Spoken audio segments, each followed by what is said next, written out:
lagi dengan aku Nana. Dan aku Almira. Kami mengucapkan Selamat datang di Kastok. Wah, Akhirnya ketemu lagi. Wah, how are you Al? Apa kabarnya selama dari episode 1 ke episode kali ini? Kabarku tetap asik. Tanyain dong kabarku gimana, tanyain.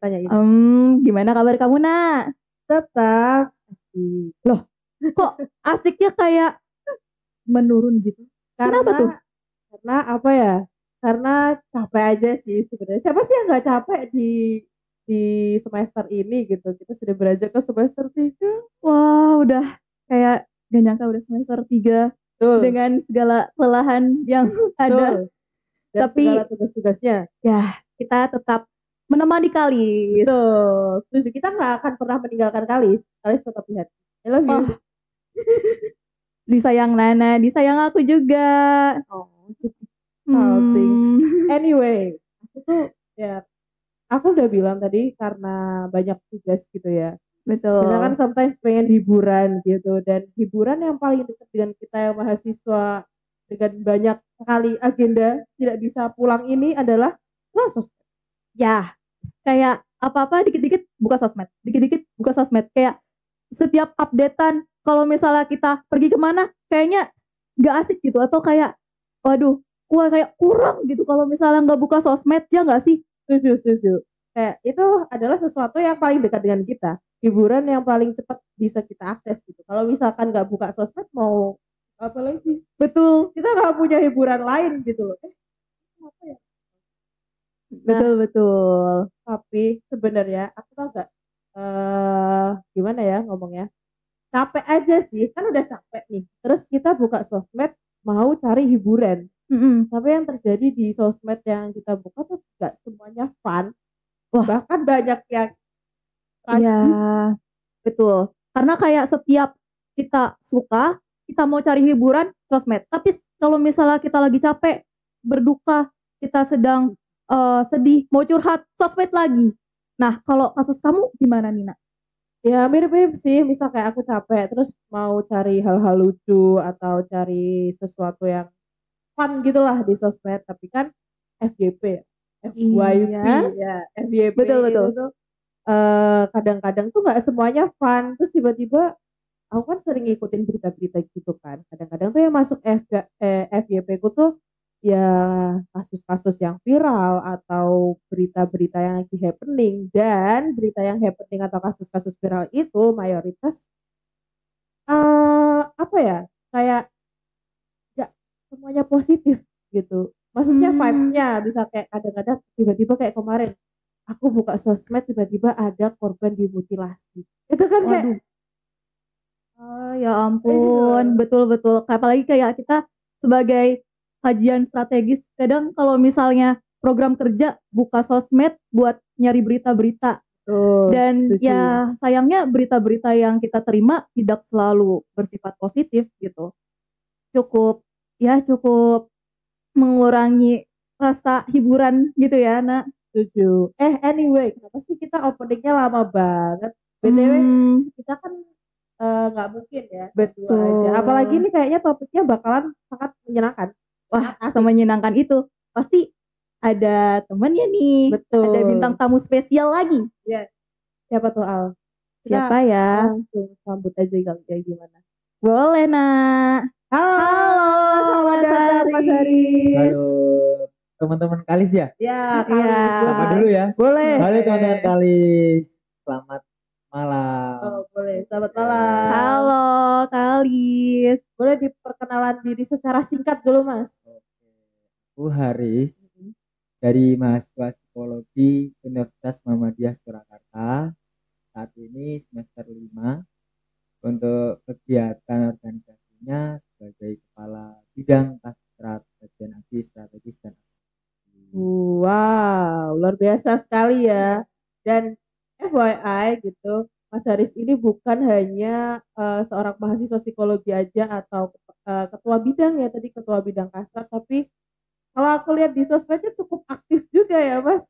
seorang mahasiswa aktivis gitu ya yang sering menyuarakan aspirasi gitu. Ya tipis-tipis lah ya. Wah, Merendah Mas Haris. Tapi kalau aku penasaran juga sih, selain sebagai mahasiswa dan ya kalau misalnya kita melihat sosmednya Mas Haris juga kayak ya sering menyuarakan pendapat, turun aksi, berbagai aksi di jalan. Selain itu ada nggak kesibukan mungkin kayak ya sedikit kasih kabar-kabar Mas Haris selama perkuliahan mungkin gimana Mas? Ya karena ini udah mulai perkuliahan ya teman-teman. Jadi kegiatannya ya kurang lebih kuliah, kemudian organisasi. Kemarin sempat saat liburan join kepanitiaan ospek fakultas. Iya, iya. Kebetulan Wow. juga diamanahkan oleh teman-teman jadi ketua panitia. Jadi ya Wow. ya seperti itulah Applause, agendanya applause. kurang lebih gitu. Aktif sekali ya, sangat sibuk sekali ternyata Mas. Berusaha untuk memberikan keberdampakan aja sih teman-teman. Wah, Seperti itu. Quote of the day, betul. quote of the day, mencoba memberikan Dampak. keberdampakan. Itu sempat disinggung juga sih sebenarnya di episode sebelumnya, ya mungkin kalian bisa nonton juga episode sebelumnya ya. Jangan lupa ditonton ulang juga ya Kalis kalau udah nonton. Oke, anyway Mas, mau tahu background story Mas Haris itu dari gimana sih kok memilih psikologi gitu? Karena ya kita sama-sama psikologi, kita bertiga ya, Iya. kita bertiga sama-sama psikologi, tapi pasti kita punya background story. Kenapa sih masuk psikologi gitu? Dari Mas Haris sendiri? Ini sedikit cerita ya teman-teman ya. Boleh. Boleh, silakan Jadi dulu bercerita. saat SMA, saya itu kan pesantren teman-teman. Wow, Nah, jadi Masya Allah. dulu ketika masih di pesantren, ada suatu waktu itu ikut kajian dari kiainya di sana, ustadznya di sana menyampaikan kalau ada sebuah patah kata Arab, Nasiruddin minad du'afa. Wah, Jadi apa agama tuh? ini akan tertolong mungkin dari golongan bawahnya. Jadi bangsa ini, umat ini akan tertolong dari ya yatim piatu, golongan bawah, anak jalanan, anak-anak. Dari situlah yang kemudian memotivasi saya buat ranah fokus ke psikologi. Sisi lainnya adalah dengan perkembangannya zaman dan teknologi ini kita kan sering mendapati ya teman-teman kayak depresi, anxiety, Betul. stres, gangguan mental dan Ya, sebagainya. Mungkin disitulah kita akhirnya bisa memberikan kebermanfaatan buat orang-orang yang Luar biasa sekali. betul. Back to ke dampak gitu ya. Tapi emang bener sih banyak sekali isu-isu kesehatan mental yang lagi happening. Ya, apalagi di saat itu kita sedang remaja di generasi sekarang yang sedikit-sedikit kayaknya kita lebih perasa gitu ya, Nak. Sensitif gitu. sensitif sekali. Banyak empatinya sih. Aku ngelihat banyak remaja-remaja di usia kita, Gen Z gitu. Menurutku itu empatinya tinggi. Meskipun kadang-kadang kayak banyak stigma tentang Gen Z, tapi tetap aja ketika dilihat itu empatinya tinggi. Gitu, menurutku. Setuju kan? Iya. Setuju. Selain seorang mahasiswa psikologi tadi sempat di spill gitu ya, Mas Haris adalah seorang aktivis juga yang sering mengutarakan aspirasi gitu, sering turun ke jalan sebenarnya kalau aku stalking di sosmednya ya gitu. Jadi kalau misalkan Kalis mau stalking juga nanti tanya ke Mas Haris idenya apa gitu. Jangan salah Nak, jangan-jangan kalis-kalis di sini juga fansnya Mas Haris. Boleh. Waduh. Siapa tahu banyak fansnya gitu kan. Ya itu tadi banyak turun ke jalan, banyak mengutarakan banyak hal gitu ya. Boleh cerita nggak Mas suka duka? Maksudnya kan Kalis atau penonton di luar sana kan taunya ya demo tuh hampir ke sesuatu yang negatif atau gimana gitu loh. Sebagai seseorang yang turun langsung gitu, suka duka plus minusnya boleh cerita Mas? Sharing. Oke, sebelum masuk ke suka duka ya teman-teman. Jadi perlu kita ketahui bahwa gerakan-gerakan yang ada di masyarakat ataupun di mahasiswa itu terbagi menjadi dua. Ada gerakan horizontal dan gerakan vertikal. Apa tuh bedanya? Nah, gerakan horizontal itu gerakan ke atas. Bagaimana kita menyuarakan aspirasi, turun ke jalan, kemudian kita bersuara lewat sosial media, itu termasuk gerakan-gerakan horizontal. Nah, sedangkan gerakan vertikal seperti teman-teman kalau ketahui ada pengabdian masyarakat, BPKO Ormawa, kemudian kegiatan penelitian kepada masyarakat juga, penyuluhan, sosialisasi. Nah, sebenarnya perlu kita ketahui bareng-bareng ya teman-teman bahwa gerakan dua ini sama-sama baiknya. Jadi teman-teman yang mau memilih turun ke jalan juga baik, ada yang mau memilih untuk memberikan edukasi ke masyarakat itu juga baik. Baik juga. Oke, Iya. itu dulu ya teman-teman. Jadi Oke. untuk suka dukanya dulu aja ya. Oke. Kalau sukanya Iya, mungkin boleh, diambil ya, boleh. gitu ya. Yang pahit-pahit Yang dulu. pahit dulu lah. Oke. Yang manis biar belakangan. Betul. Untuk dukanya sangat duka sih teman-teman. Waduh, kenapa Jadi, tuh Mas? belakangan ini ada orang yang membuat penipuan mengatasnamakan saya. Oh Wah. ya, sempat lihat. Iya. Nah, itu mungkin bukti ataupun dampak dari satu aktif juga. Kemungkinan ya. Jadi selain itu mungkin beberapa orang-orang sering ngomong, wah sering turun ke jalan, orangnya anarkis nih, suka urak-urakan nih, Waduh. suka yang berbau kekerasan nih gitu. Ada beberapa orang yang menyampaikan seperti itu, cuman ya saya menanggapinya dengan santai aja gitu, karena mereka mungkin belum tahu aja dinamika di turun ke jalan seperti apa gitu. Nah, selain itu mungkin beberapa intel di Solo Raya udah tahu gitu, Mas karena Haris itu siapa gitu. ya karena mungkin mukanya nggak asing gitu ya ketika aksi Kamisan maupun ketika ada di demonstrasi. Nah, itu yang mungkin jadi duka. Kalau diturun ke jalannya represivitas polisi ya pernah lah, kena pukulan sekali 2 kali gitu pernah. Jadi kena pukul ya. Kemarin ketika ada demonstrasi terakhir di Solo Raya itu motor dari teman saya kena pukul polisi, akhirnya motor tuh pecah lampu depannya, saya dikejar sama teman-teman tapi ya alhamdulillah bisa melarikan diri gitu. Itu untuk dukanya ya. Sukanya nih yang Ini sekarang sukanya. udah Sekarang sukanya. Teman-teman, siapa sih yang nggak suka ketika lihat orang lain tuh bahagia? Itulah apa enggak? Setuju ya? Betul. Ketika lihat teman-teman ada yang senang, masyarakat ada yang bahagia, pasti kita ikut bahagia, betul kan? Setuju.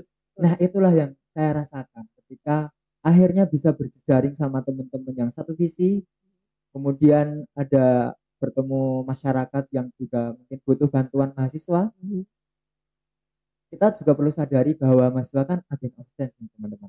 Social control. Bagaimana bisa memberikan satu hal, satu keberdampakan tadi kepada masyarakat. Saya kasih contoh. Jadi di Solo Raya ini sebenarnya ada TPA namanya Putri Cempo, di mana itu sampah udah menumpuk sampai ke penghunian masyarakat. Nah, dari situ pemerintah Kota Surakarta nggak begitu intens dalam mengawasi ataupun membersihkan sampah-sampah itu. Akhirnya dari kami selaku gerakan mahasiswa kolektifan Solo Raya membuat satu audiensi yang mendatangkan pemerintahan kota bersama teman-teman masyarakat Putri Cempo. Nah, dari situ yang terdampak TPA-nya. Yang terdampak. Betul, dari baunya, dari pencemaran lingkungannya dan lain sebagainya. Dari situ satu tindakan, ada kelanjutan, ada progresivitasnya dari teman-teman masyarakat maupun dari pemerintahan Kota Surakarta. Nah, itulah yang akhirnya membuat saya tuh dan teman-teman selalu senang dan bahagia ketika bisa membantu masyarakat yang terdampak lewat gerakan-gerakan horizontal tadi. Tidak hanya menyuarakan keadilan, tapi juga membantu secara gerakan vertikal. Wow, sebuah kisah yang sangat inspiratif ya Al. Betul, sangat-sangat menarik juga ya teman-teman, karena kita juga baru tahu gitu kalau misalnya ada gerakan horizontal, ada gerakan vertikal yang sama-sama bisa berdampak gitu bagi masyarakat luas. Betul. Anyway, sudah banyak sekali background story seorang Mas Haris gitu ya, yang mungkin Kalis belum tahu, yang awalnya Kalis belum kenal. Kenapa sih kita hari ini menghadirkan Mas Haris sebagai narasumber di sini supaya kita bisa berdiskusi bareng. Nah, itu mungkin ketika kita sudah mendengarkan background story-nya itu make sense sih kenapa beliau sekarang duduk di sini gitu ya, Mas. Nah, anyway, Mas, soal topik kita hari ini yang bisa dilihat juga di judul oleh Kalis adalah Oke. No Viral No Justice. No Gitu. viral, no No justice. justice. Sangat Yes. menarik ya teman-teman. Sangat, Sangat menarik. Tidak bisa membayangkan diskusi ini akan seberapa lama. Iya. Wah. Ya mungkin kalau kita nanti terlalu serius bisa dicairkan ya teman-teman, biar teman-teman kalian juga selalu menikmati Betul, pembahasan Betul, ini. aman Kita- saja. Aman-aman. Nah, terkait No Viral No Justice, Mas, what do you think about that tagline itu? Kita bisa melihat dari banyak sudut pandang ya teman-teman tentunya. Kalau kita akhirnya melihat dari positifnya dulu, berarti teknologi itu sangat berpengaruh, sangat efektif dalam menyuarakan apapun itu, Betul. entah kebaikan, entah menyebarluaskan informasi. Itu dari segi positifnya. Tapi dari segi negatifnya, kenapa sampai ada tagline No Viral No Justice ini? Nah, itu yang menjadi pertimbangan kami. Pertimbangan. Oke. jadi pertanyaan lagi tuh. Oke, jadi mungkin bisa kita simpulkan bahwa per hari ini para pejabat KPK, aparat penegak hukum itu tidak bisa memberikan trust kepada masyarakat, kepercayaan, betul. Hukum-hukum bisa diperjualbelikan, hukum-hukum masih bisa dipermainkan, politik di atasnya hukum, padahal hukum harusnya di atasnya politik. Bagaimana hukum itu mengatur sebuah politik, bukan politik yang mengatur sebuah hukum. Nah, ini di negara kita ini dibalik ini teman-teman. Jadi inilah yang mungkin akhirnya ada tagline No Viral No Justice. Ditambah lagi teman-teman masyarakat, mahasiswa, pemuda ketika menggaungkan tagline ini dan bisa terbukti ada bukti nyatanya, ternyata sengefek itu ya, berimpact itu ya, Viral No Justice seperti itu. Oke. Tapi aku mau menambahkan nih soal No Viral No Justice, mungkin nanti bisa ditanggapi oleh Mas Haris ataupun sama Almira. Apakah memang No Viral No Justice ini akan terus berakar? Itu menurutku jadi sesuatu yang gimana ya? Ironi aja gitu.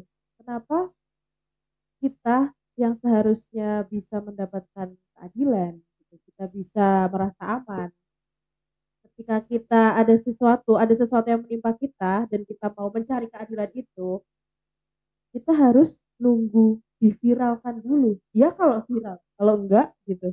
Terus berarti gimana tuh? What do you think, guys? Jujur ini jadi hal yang sangat-sangat serius juga ya, karena tadi aku sempat kayak tertarik sama pernyataannya Mas Haris yang bilang politik bisa di atas hukum gitu. Yeah. Padahal hukum ini merupakan dasar untuk menentukan keadilan. Nah, berarti hukum ini masih ada di bawah politik. Nah, mungkin kalau misalnya masalah politik-politik gini, aku serahin ke Mas Haris kali ya. Sudah terlalu lama di dunia itu. Betul. Oke, kalau kita sederhanakan ya teman-teman, katakan ini di ruang kelas ada peraturan, kemudian ada banyak orang di sana, ada mahasiswa-mahasiswa dan ada kepentingan dari tiap mahasiswa. Nah, dari situ berarti kalau hukum di atas politik, harusnya peraturan itu di atasnya mahasiswa. Mahasiswa mau langgar apapun itu, mau bertindak seperti apapun itu akan dituntut oleh aturan. Ada dasar hukumnya. Iya. Tapi ini dibalik teman-teman. Waduh. Jadi aturan itu di bawahnya mahasiswa. Aturan dibuat oleh mahasiswa. Dibuat oleh mahasiswa dan di bawahnya mahasiswa. Akhirnya aturan ini bisa dipermainkan oleh mahasiswa sehingga ketika mahasiswa semena-mena di ruang kelas, dia mau bertindak apapun itu, tinggal diubah hukumnya aja. Gitu. Waduh, jadi seolah-olah hukum ini jadi kayak yaudah jadi bisa dimainkan atau ya bukan kita yang bukan kita maksudnya kayak mahasiswa-mahasiswi ini yang patuh terhadap hukum, tapi justru hukum ini justru malah menyesuaikan keadaan si mahasiswa-mahasiswinya. Iya, kayak gitu. Betul. Statement yang menarik ya, jujur. Karena ya aku akan memberikan sudut pandangku gitu. Boleh. Oke, nah. Gimana tuh, nah? Oke. tadi kan berarti mahasiswa harus patuh dengan hukum. Ya idealnya seperti itu. Kemudian sekarang kalau misalkan kita dilihat di kondisi sekarang itu cenderung bahwa hukum itu bisa dibuat oleh mahasiswa tergantung dengan perilakunya gitu. Tapi bukankah sometimes hukum itu juga perlu menyesuaikan dengan dinamika masyarakatnya, mahasiswa secara keseluruhan gitu loh. Jadi itu Mas. Betul banget. Jadi akhirnya kita kembali lagi ke etik dan moral gitu. Bagaimana membuat sebuah peraturan itu dengan etika dan moral gitu. Nah, akhirnya yang jadi permasalahan hari ini, kita kalau akhirnya sebagai mahasiswa psikologi, dalam psikologi politik itu ada teori namanya learn helplessness. Nah, Wah, kita apa tuh? di kondisi seperti itu, di mana gerakan mahasiswa per hari ini, mahasiswa pemuda per hari ini, itu tuh sebagai kebanyakan anak bangsa rela terbaring lemas dan nggak bisa bangkit. Ketika bangkit pun bingung mau gerakannya seperti apa nih, bagaimana kita memperbaiki sistem yang sudah secarut marut ini. Nah, ini akhirnya kita kembali lagi ke topik kita, ada no-fairness sebagai bentuk istilahnya kayak teriakan ya menurutku di betul sini. banget Nana. Itu udah kayak nggak tahu mau bagaimana lagi. Ini adalah satu-satunya cara untuk mengekspresikan kalau searching for help gitu menurutku no viral no justice itu pada akhirnya ya. Yes. But gitu kalau misalkan kita ngelihat dari sistem, kita melihat dari kaca politik, hukum dan sebagainya itu kan ya begitu tadi sudah kita bahas. Tapi kalau aku tuh kepo dengan ketika kita melihat sudut pandangnya individu. Misalnya aku punya kejadian, aku dapat kejadian tragis gitu. Ada sesuatu naudzubillah ya Allah. Aduh, ada sesuatu yang tragis menimpaku gitu. Terus aku ke let's say pihak berwajib. Kemudian aku tidak merasa problemku itu terselesaikan gitu dengan aku datang ke pihak berwajib gitu loh. Nah, terus aku mencoba untuk memviralkan itu. Ya, itu mungkin motivasiku di sini sebagai orang yang mau mencari keadilan karena menurutku itu tidak solve dengan pihak berwajib itu make sense. Cuman kadang-kadang tuh yang muncul di sosial media kan kita nggak tahu tuh motivasinya tuh apa ya. Betul. Kalau menurut kalian nih, menurut Mas Haris dan Almira, apa sih yang membuat orang itu terdorong gitu, termotivasi buat memviralkan sesuatu atau suatu kasus atau suatu fenomena, even fenomena itu tuh sebenarnya traumatis bagi dia, misal kayak korban pemerkosaan atau korban pelecehan. Why? Kenapa orang tergerak? What do you think, guys, teman-teman? Coba kalau dari Almira dulu seperti apa? Oke, kalau misalnya dari aku ya, mungkin karena ada rasa untuk ada rasa yang seperti ingin diperhatikan. Jujur aku masih cukup awam dengan ini juga, cuman ketika kita sedang merasakan duka atau bahkan ketika kita sedang dalam hal yang tidak tidak sehat, tidak dalam kondisi yang tidak dalam kondisi yang baik, sepertinya akan lebih nyaman, akan lebih maksudnya lagi Plong. ya kayak plong gitulah kalau misalnya ada orang nih yang dengerin kita. Kadang ya kalau misalnya kita nggak punya tempat, udah nggak punya nih tempat curhat lagi, udah nggak punya tempat yang buat yang bisa dengerin kita lagi, ya otomatis jawaban satu-satunya cuman ya udah sosial media gitu. Kita bisa mungkin menggunakan akun anonim dengan ya udah kayak yapping atau kayak cerita aja gitu.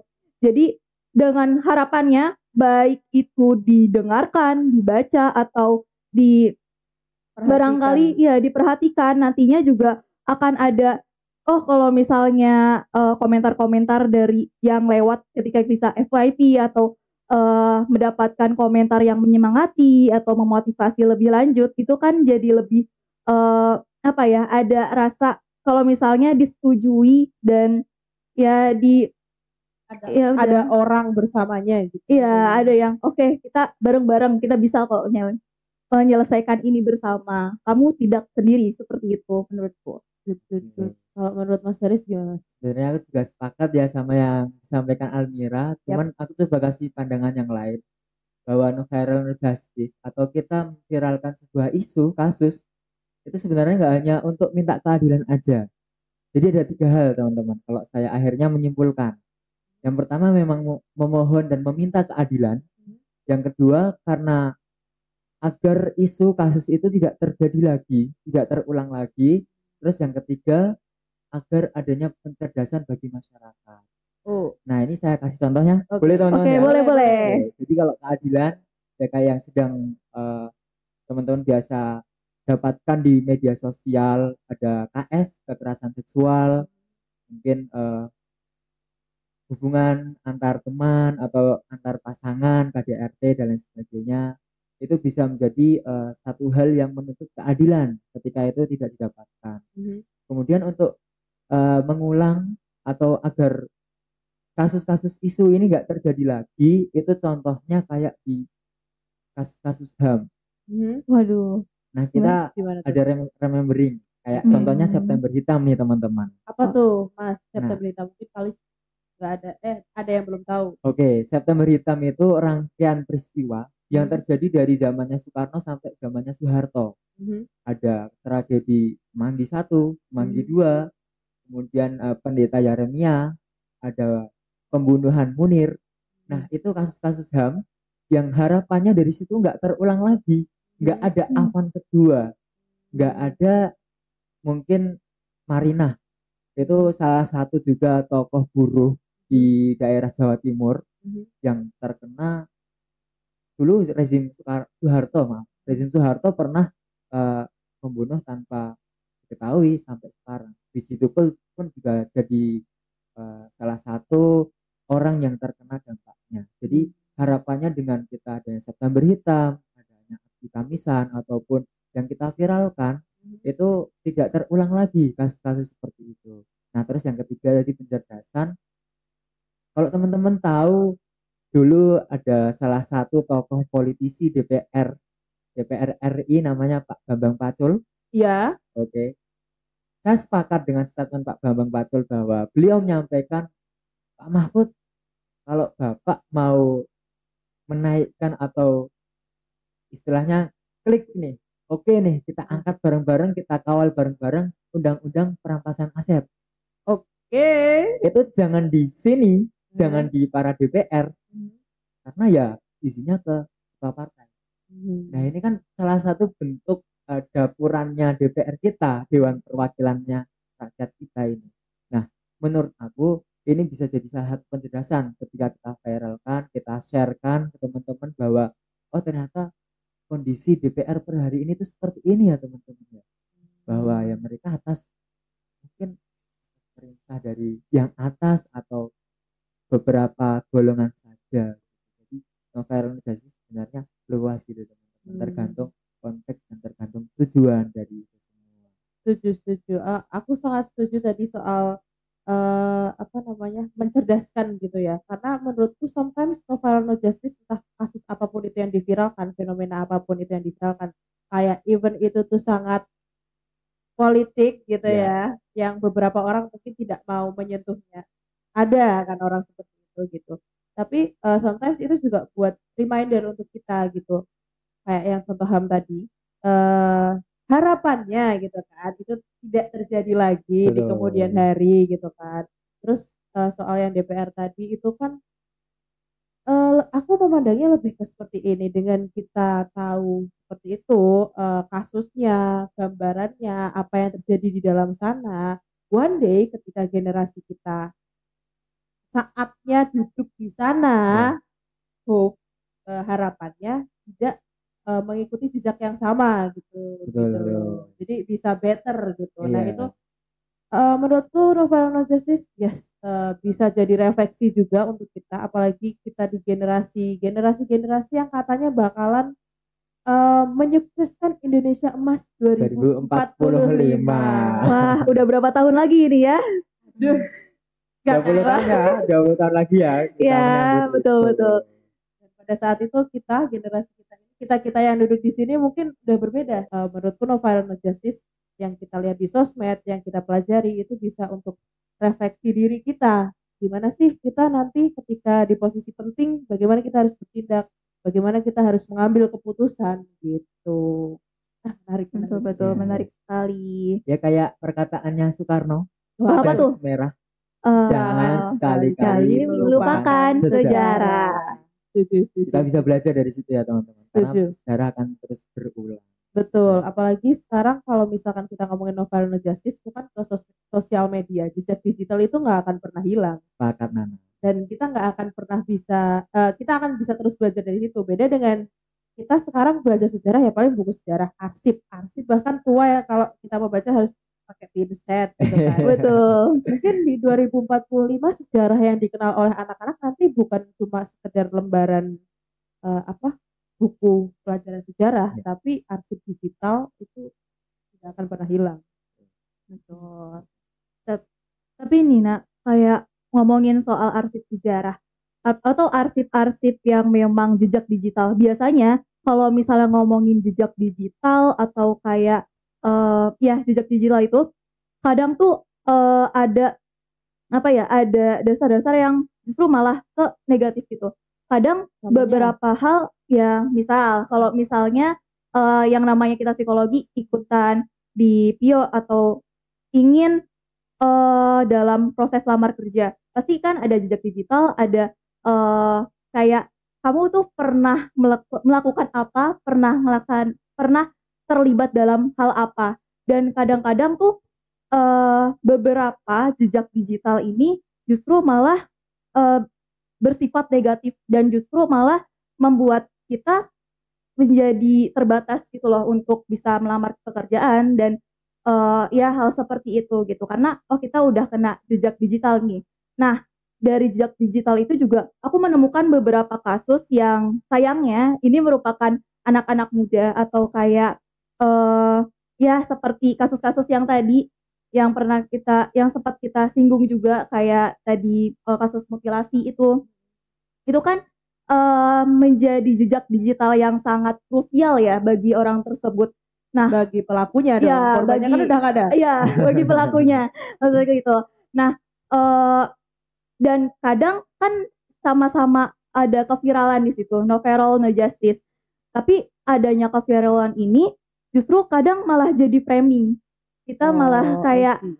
ada beberapa orang yang eh, membuat framing untuk ya kayak pengen viral aja gitu, tapi ya jejak digitalnya malah membuat negatif pihak lainnya kayak gitu. Nah, menurut kalian gimana? Oke. Aku mau menanggapi dulu ya lah. Boleh Nana. Kita tadi kan menyinggung soal kasus mutilasi ya, Ya. tanpa kita mengurangi rasa hormat terhadap korban dan keluarga yang ditinggalkan gitu. Tapi ketika aku mengikuti kasus ini yang wow itu sangat mind blowing sekali ya. Betul. Apalagi kalau kita melihat dari sisi psikologi kok bisa, kok tega gitu orang melakukan itu. Nah, yang aku lihat di sosial media itu netizen terbagi menjadi dua. Oke, gimana tuh Nana? Gini, jadi pada kasus ini itu kan ternyata yang dimutilasi itu kan adalah seorang wanita, dimutilasi oleh pacarnya. Gitu.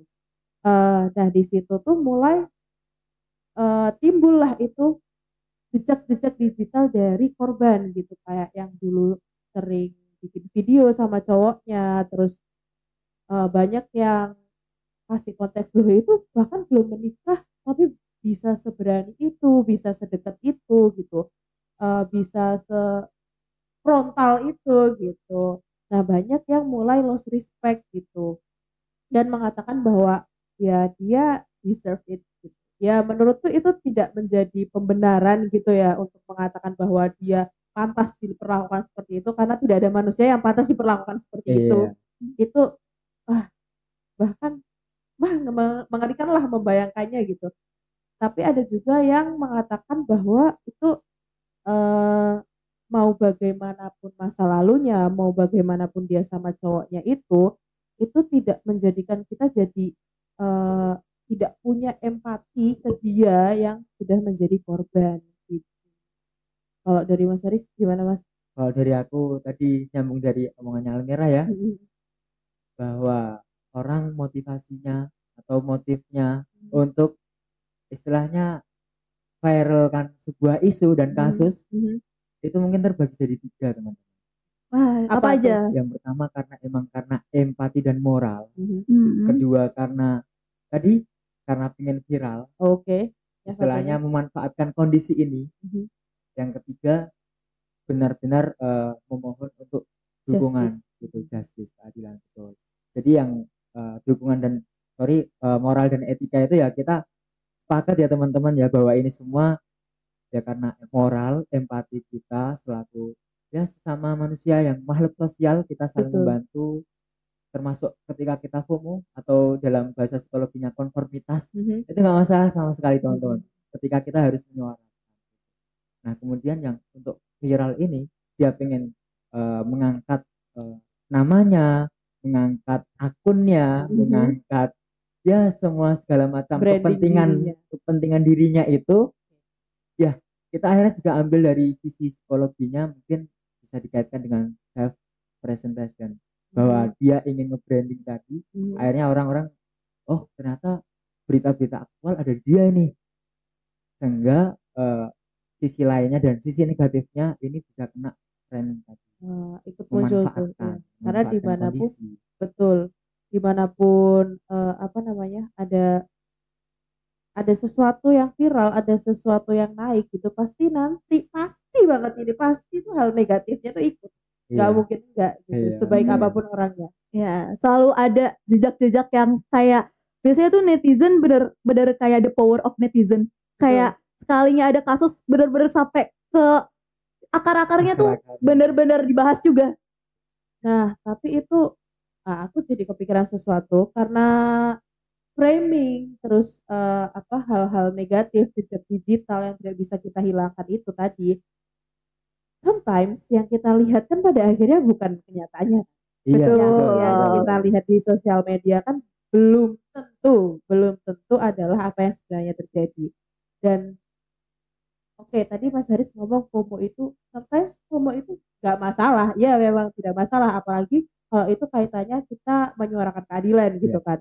But sometimes kita FOMO tapi kita ternyata kena framing. Kita Aduh. FOMO terhadap sesuatu yang kita nggak tahu bahwa itu tuh sebenarnya lebih ke negatif. Tapi karena framingnya positif banget, mau mencari keadilan banget, jadi kita mendukung itu sampai ya mendukung aja no problem ya kalau mendukung aja. Oke. Tapi sometimes itu tuh mendukung sampai yang mencaci maki pihak lain. Nah, itu yang kupermasalahkan itu tuh. Gimana Itu tuh? dia. Itu dia. Itu dia. Bagaimana menurut kalian? Kalau Mas dari Haris? aku terkait kasus kayak gini ya teman-teman, akhirnya kita bisa lihat lagi bahwa tadi apa terkait framing ya, Yes. framing, kemudian mungkin akhirnya orang-orang memanfaatkan hal ini gitu. Nah kita sebagai mahasiswa atau pemuda di luar sana itu harusnya mengedepankan intelektualitas kita. Jadi ketika mendapatkan sebuah informasi, apalagi di zaman sekarang, kita berapa lama sih scroll sosmed? Kalau Nana sendiri berapa lama? Scroll sosmed. Scroll sosmed. Aduh. Aduh. Ketika lagi sebenarnya ini sangat prokrastinasi ya. Kalau misalkan sekalinya scroll sosmed tuh kayak wah berjam-jam, 1 jam, 2 jam itu tiba-tiba kayak waduh udah sejam aja. Tapi ada bentar lagi deh ini isunya kayaknya masih belum tuntas nih. Iya, Cari iya. lagi berjam-jam lagi. Nah, Gitulah. jadi akhirnya kita kan mendapatkan banyak informasi. Betul. Kepala Noise. kita, otak kita distraksi, Overwhelm. overheat. Iya. Nah, akhirnya dari situ kita ngebul nih. Mana nih info yang benar? Nah, disitulah seharusnya kita sebagai mahasiswa tadi atau pemuda yang harusnya mempunyai intelektualitas tinggi, itu tidak serta-merta langsung menerima sebuah informasi. Gak menelan mentah-mentah gitu. Gak menelan mentah-mentah, entah itu petisi ataupun somasi ataupun apapun itu, kita harus cari dulu validitasnya seperti apa nih, validitasnya seperti apa nih, kita analisis dulu nih, benar gak nih kasus ini, kita cari tahu. Nah cari tahu itu bisa dari jurnal, bisa dari sumber-sumber yang lain, bisa dari teman-teman kita gitu teman-teman. Jadi akhirnya untuk memviralkan sebuah isu pun kita juga harus tahu bahwa kita punya landasan yang kuat, tidak serta-merta kita langsung viralkan aja nih. Nah, seenggaknya ketika kita ditanya sama orang, kenapa nih, ada kasus apa nih? Ada kasus apa nih, Riz? Nah, kita bisa jelaskan, oh ternyata kasusnya ini. Jadi tidak hanya kita sekedar klik-klik aja, share-share aja, tapi kita udah Tahu tahu, isi. mindful gitu. Ini apa sih kasusnya gitu. Psikologi banget ya, mindful. Mindful. Setuju. Setiap kali kita mau bikin statement gitu ya, karena FYI aku sering melihat sosmednya Mas Haris juga, banyak sekali statement-statement yang diberikan gitu ya. Setiap kali memberikan statement itu berarti pertimbangannya banyak ya sebelum pada akhirnya ngepost satu statement gitu, mengatakan bahwa oh ini begini gitu, berarti pertimbangannya banyak ya Mas. Dan Mas Haris of course tahu dong konteksnya, kasusnya seperti apa gitu. BTS dikit ya teman-teman. Boleh. Kondisinya dikit aja. Dalam menyebarkan isu-isu ataupun story yang ada di Instagram, bahkan aku pun harus searching, ini katanya sesuai dengan KBBI apa enggak nih? Setelah koma, spasi apa enggak nih? Aduh, itu. Kayak sedetail itu ya. Itu, karena harus teliti. Ya kita sebagai orang yang dimiliki oleh Tuhan intelektualitas, maka ya kita harus mempertunjukkan itu kepada masyarakat bahwa oh ternyata habis spasi ya, habis koma itu spasi nggak boleh langsung. Jujur relate. Iya. Ya mungkin itu hal yang sederhana ya sebelum kita masuk akhirnya ke kasus atau ke isu-isu substansinya seperti apa gitu. Lebih ke bagaimana cara kita menyampaikan itu ternyata penting, sama pentingnya dengan apa yang kita sampaikan gitu. Wow, itu adalah sesuatu yang bisa kita kutip lagi hari ini. Bagaimana cara kita menyampaikan sama pentingnya dengan apa yang kita sampaikan kali. Noted. Dicatat kali. Aku izin minum sebentar ya. Oke. Oke. Sambil Nana minum nih, aku ada sesuatu yang mau tak tanyain atau sambungin nih dari Almira tadi. Oke. Bahwa kita nih apa-apa viral harus dari netizen. Iya. Akhirnya kita sepakat satu pikiran, satu perspektif sama apa yang dikatakan netizen. Meskipun kebenarannya belum tahu nih. Nah, akhirnya kita tahu sebagai anak psikologi ada namanya trial by netizen. Wah, gitu ya, apa tuh? Nah, akhirnya kita harus tahu juga nih, ada dua, advokasi publik dan trial by netizen. Kalau advokasi publik, akhirnya kita bisa bagi tiga lagi teman-teman. Tiga tuh kayaknya angka luar biasa ya hari ini. Angka yang selalu disebut ya. Iya. Bagi tiga terus ini. Yang pertama ada arah, metode, dan tanggung jawab. Kalau advokasi publik, arahnya jelas, terstruktur, perubahan ke arah lebih baik. Metodenya bisa banyak, data empiris, kemudian kita bisa bikin riset, kita bisa bikin diskusi publik, kita bisa bikin kampanye. Nah, akhirnya dari situ tanggung jawabnya atau konsekuensinya adalah kita mendapatkan keadilan tadi sesuai harapan kita. Tapi kalau trial by netizen, ya ini spontan banget nih. Spontan, kemudian arahnya spontan, nggak terstruktur, nggak tahu kemana. Betul, goalsnya tuh nggak cuma satu. Kan netizen banyak ya, semuanya langsung ke kanan kiri semuanya tersambur gitu. Betul, apalagi menyalahkan individu. Betul. Nah, untuk metodenya kita bisa asumsi, ya kan? Mungkin cocok logi nih, kasus A sama kasus B seperti ini, bisa dijadikan satu. Jangan-jangan seperti ini. Nah, ini asumsi, spekulasi. Kemudian hal-hal lainnya itu yang membuat akhirnya trial by netizen ini kita perlu pertanyakan lagi, benar apa enggak nih gitu. Apakah ini sesuai dengan yang ada di fakta lapangan atau framing, atau kalau kita sebut lagi dan lagi ada conspiracy thinking, propaganda konspirasi ya. Kan orangnya sukanya konspirasi nih. Itu panjang nih kalau ngomongin cocok logi. Jangan konspirasi di sini. Anyway, ngomongin soal tadi ada advokasi publik gitu ya. Salah satunya Mas Haris tadi ngomongin diskusi publik. Haris jangan lupa datang diskusi publik. Diskusi publik juga. Jangan lupa ya, ditunggu gitu. Back to trial by netizen. Bahkan tadi salah satu dampaknya yang disebutkan Mas Haris adalah sampai menyalahkan satu individu tertentu. Aku jadi teringat soal kasus yang dulu sempat viral kalau Almira sama Mas Haris masih ingat adalah hashtag Justice for Audrey. Ingat itu. Itu sempat Ingat, viral ingat. pada masanya. Ya. Aku menjelaskan sedikit ya, mungkin Kalis agak lupa atau gimana atau tidak mengikuti kasusnya pada masa itu gitu, belum lahir mungkin ya, siapa tahu gitu kan. Jadi kasus Justice for Audrey ini ada seseorang remaja pada saat itu, Audrey namanya, dia mengatakan bahwa dia itu dibully gitu. Dia adalah seorang korban bully, dia mengatakan pembulinya itu ini gitu. Pada akhirnya kan naik tuh hashtag Justice for Audrey gitu kan. Semua orang kayak nggak boleh, ini pembulian itu adalah sesuatu yang sangat buruk dan sebagainya. Ada yang membela Audrey dengan baik, ada juga yang langsung kayak wah kata-kata makian cacian terhadap para pelaku itu langsung keluar gitu loh. Dan menariknya tibalah plot twist bahwa sebenarnya kasus itu tuh tidak seperti itu, tidak hanya dijelaskan dari perspektifnya Audrey juga, ternyata ada perspektif temannya Audrey yang si pembuli itu. Keluar lagi tuh hashtag Audrey juga bersalah. Nah, gimana tuh netizen yang udah mencaci maki pembulinya Audrey? Almira dan Mas Haris mungkin mau mengatakan sudut pandangnya. Coba dari Almira sendiri gimana tuh? Jujur kasus ini menarik banget karena waktu itu kita juga dan aku sepertinya menjadi korban. Kayak nggak tahu ya. Jadi kalau misalnya Kalis ingat dulu itu ketika kasus Justice for Audrey ini keluar lagi naik-naiknya, setiap orang tuh ngebagiin poster. Enggak sih, aku inget banget posternya tuh warna kuning terus habis itu sambil nunjuk itu aku inget banget. Dan bahkan sampai ke yang aku ingat itu sampai ke beberapa public figure itu tuh kayak rela banget buat datang ke rumah sakit jenguk Audrey. Bukan cuma jenguk doang, kayak banyak banget yang ngasih sesuatu, baik itu barang, baik itu uang, kayak gitu. Dan balik lagi, fakta lain yang aku temukan adalah aku pernah mencari-cari dan mendalami kasus ini juga. Jadi ketika itu di visum, maksudnya kayak ini kan adalah merupakan suatu kasus pembulian fisik dan pasti ada buktinya dong.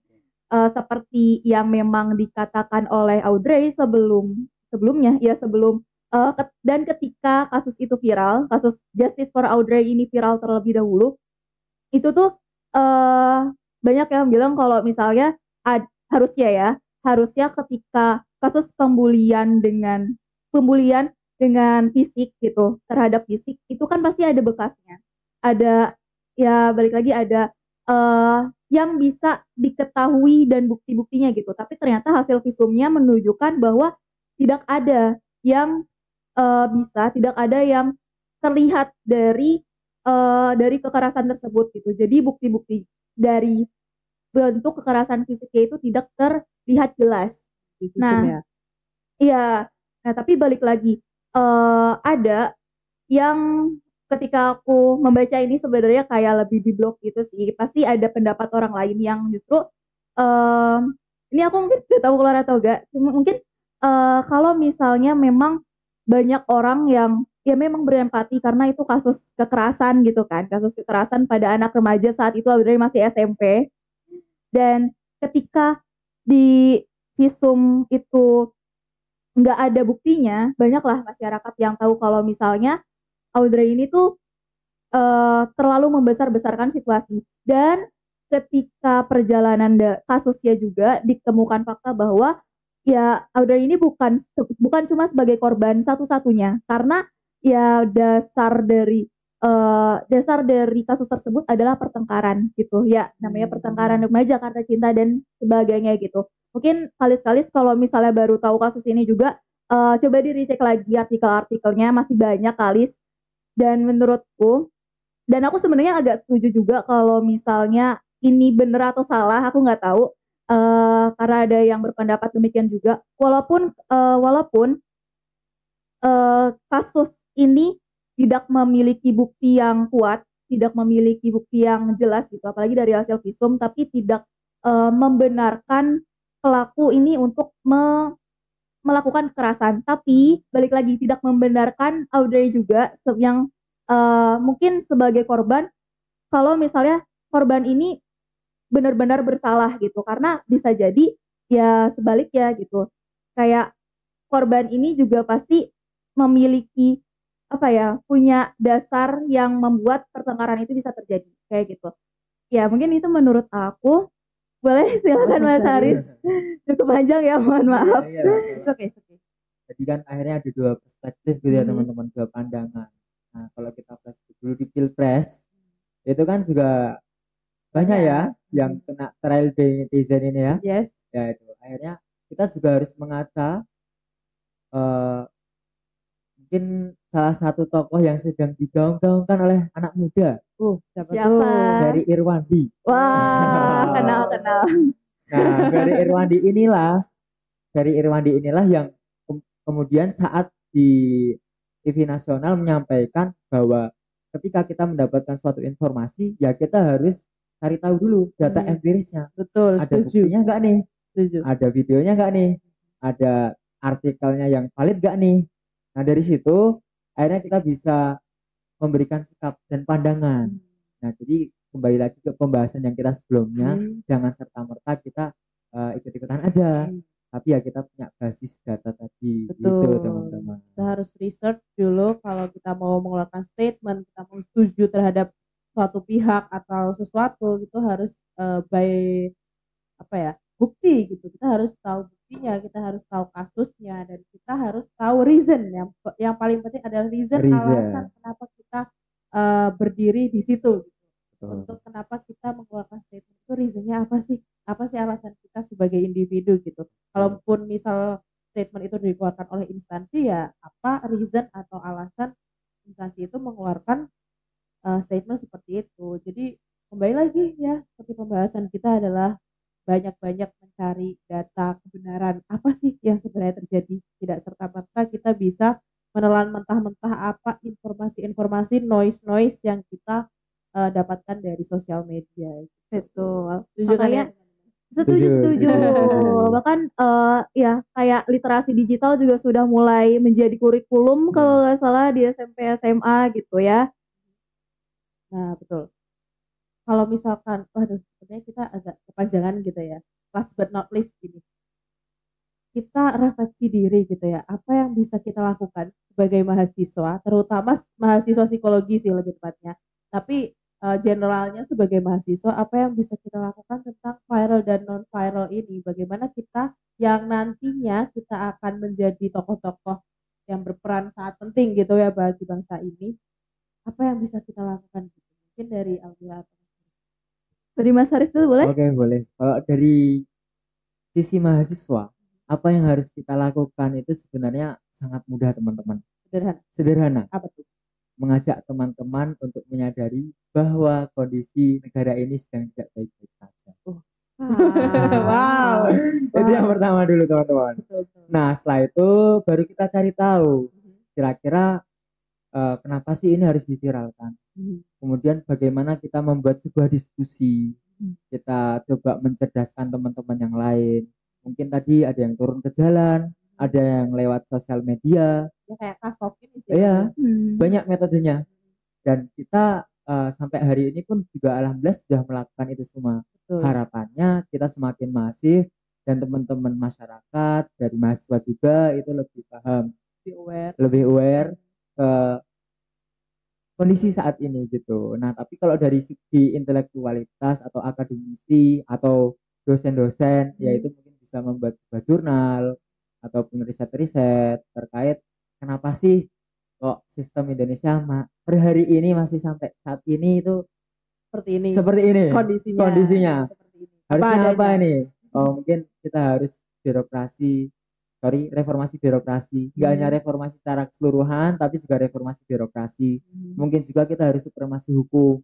Bagaimana hukum selalu di atas, di acuan. Nah, itulah yang kemudian perlu diperbanyak lagi riset-risetnya sehingga harapannya ya negara kita, bangsa kita ini semakin maju, apalagi menuju Indonesia Emas 2045. Amin.